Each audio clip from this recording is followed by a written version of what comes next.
Hello and welcome to Poetry in Style.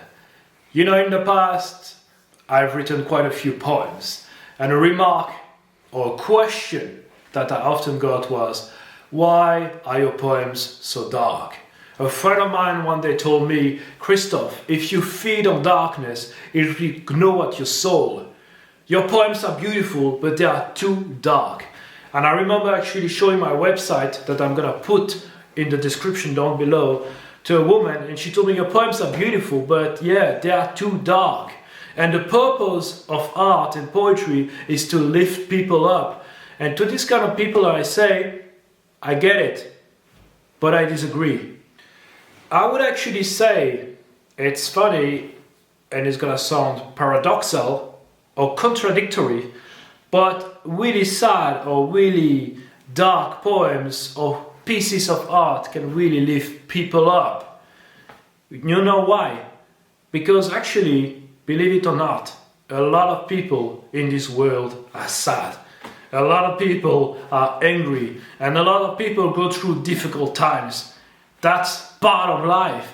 You know, being sad is part of life. And if you never look at it, or if you never want to hear about it, it's not going to help these people. So I believe that addressing those dark emotions really help. And actually, for me, at least in my experience, writing about those emotions really helped me. And also reading poems, or maybe even other types of art, listening to music or seeing movies addressing those types of emotions really helped me. Because as I say, you know, they are part of life. And in order to talk about that and to illustrate my point, I'm gonna read and recite a poem from Linda Pastan, I think that's her name. And the poem says, the title is, Why Are Your Poems So Dark? I'm gonna read it to you and I'm gonna analyze it. Why Are Your Poems So Dark? By Linda Pastan. Isn't the moon dark too, most of the time? And doesn't the white page seem unfinished without the dark stain of alphabets? When God demanded light, He didn't banish darkness. Instead, He invented ebony and crows. And that small mole on your left cheekbone, or did you mean to ask, why are you sad so often? Ask the moon, ask what it has witnessed. Ask the moon, ask what it has witnessed. Wow, the moon has witnessed many things, my friend. Vampires, werewolves, stray dogs hunting for food, but more importantly, suffering and pain, people crying, lying on the floor in the middle of the night when nobody could hear them, you know, except maybe poets or the art of writing poetry. I find this poem really interesting, you know, because why are your poems so dark? And the writer here, Linda Pastan, say, and doesn't the white page seem unfinished without the dark stain of alphabet?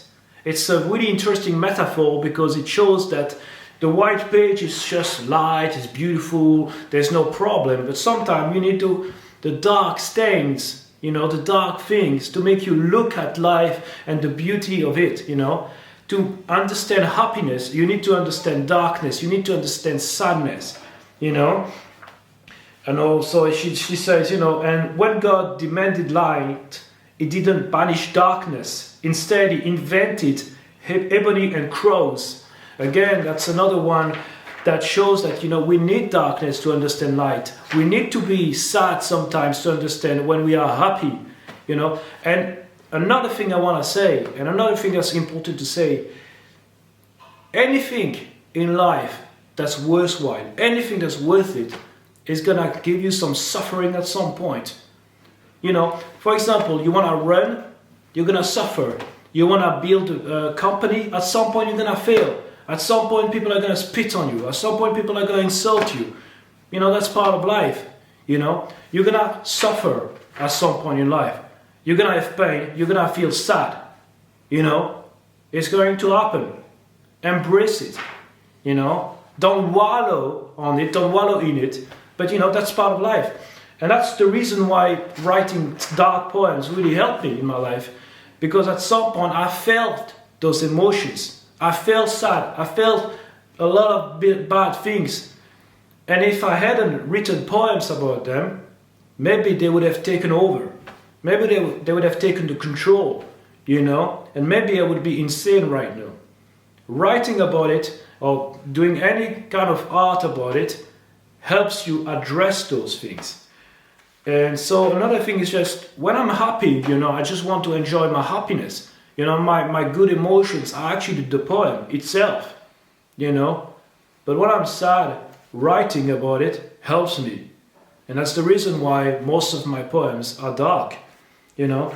And I really like that poem. It's kind of interesting to me, you know, because it really shows that. I'm gonna give a few examples in the description down below. There was, for example, one poem that I'm gonna put there, which is called The Morning After I Killed Myself. It's a poem that was written by a young woman not so long ago, maybe 10 years ago, maybe, I don't know when precisely. And there was a video made on it, you know, where somebody recites the poem with music. And it's a really good poet, YouTuber called Ilneas, if I pronounce the name well. And I love his videos, you know. But the poem talks about suicide, you know. People kill themselves in the world. It happens. And it's not a good thing, you know. But this poem really addresses that and shows what it is a bad thing. It's an amazing poem.